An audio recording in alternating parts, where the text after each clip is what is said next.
দর্শক, পূর্ণভূমি সিলেট থেকে নির্বাচনী প্রচার শুরু করেছেন বিএনপি চেয়ারম্যান তারেক রহমান। এ মুহূর্তে নরসিংদীতে তার সাথে আছেন আমাদের সহকর্মী ইউসুফ আলী, যুক্ত হচ্ছে তার সাথে। ইউসুফ, সমাবেশ ঘিরে নেতাকর্মীদের মধ্যে কেমন উৎসাহ উদ্দীপনা দেখছেন এবং তারেক রহমান বিভিন্ন জনসভায় আর কি বলেছেন জানাবেন।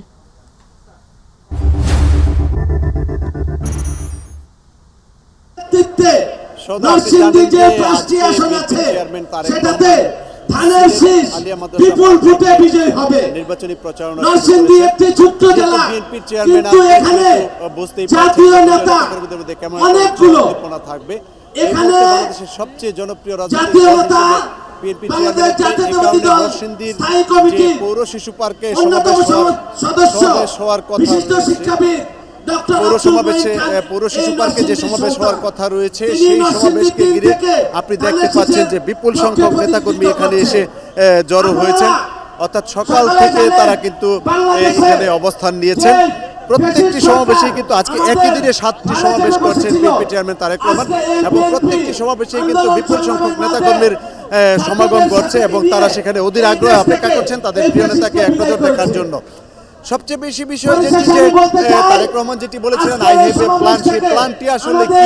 তারেক রহমান ধীরে ধীরে কিন্তু প্রতিটি সমাবেশে গিয়ে এক একটি প্ল্যানের কথা তুলে ধরছেন এবং জনগণকে বোঝানোর চেষ্টা করছেন যে তিনি কি প্ল্যান করেছেন বাংলাদেশকে নিয়ে এবং কিভাবে সেই প্ল্যানগুলোকে তিনি বাস্তবায়ন করতে চান। তবে তিনি যেটি বলেছেন যে তিনি যে প্ল্যান তার যে রয়েছে সেটি বাস্তবায়ন করতে হলে বিএনপিকে ভোট দিয়ে নির্বাচিত করতে হবে। বিএনপি জনগণের ভোটে ক্ষমতায় অধিষ্ঠিত হলেই সেই প্ল্যানকে বাস্তবায়ন করা সম্ভব হবে। এছাড়া তিনি এর আগে যেসব সমাবেশে তিনি বক্তব্য দিয়েছেন সিলেট, মৌলভীবাজার, হবিগঞ্জ এরপর তিনি কিশোরগঞ্জের ভৈরবে সমাবেশ করার কথা রয়েছে। ভৈরবে সমাবেশ শেষ করে তিনি নরসিংদী পৌর যে শিশু পার্ক রয়েছে সেই শিশু পার্কে তিনি সমাবেশ করবেন। এরপর সবশেষ সমাবেশ করবেন তিনি নারায়ণগঞ্জের 2500-এর সমাবেশ দিয়ে তিনি আজকের মতো তার নির্বাচনী প্রচারণা শেষ করবেন। এরপর তিনি চট্টগ্রামের উদ্দেশ্যে রওনা দেবেন। এই যে ধীরে ধীরে একই দিনে 7টি সমাবেশ, সকাল থেকে রাত পর্যন্ত, গভীর রাত পর্যন্ত এই সমাবেশ চলবে। নির্বাচন পর্যন্ত এরকম সমাবেশ চলতে থাকবে এবং বিএনপিকে নির্বাচিত করার জন্য, বিএনপি মনোনীত প্রার্থীদেরকে নির্বাচিত করার জন্য তিনি নানা যুক্তি এবং তুলে ধরছেন এবং বাংলাদেশের গণতন্ত্রকে পুনঃপ্রতিষ্ঠা করার জন্য এবং ফ্যাসিবাদীদের দমন করে যাতে আর কোনোদিন ফ্যাসিবাদীর উৎপত্তি না হতে পারে বাংলাদেশে, সেজন্য দেশের জনগণকে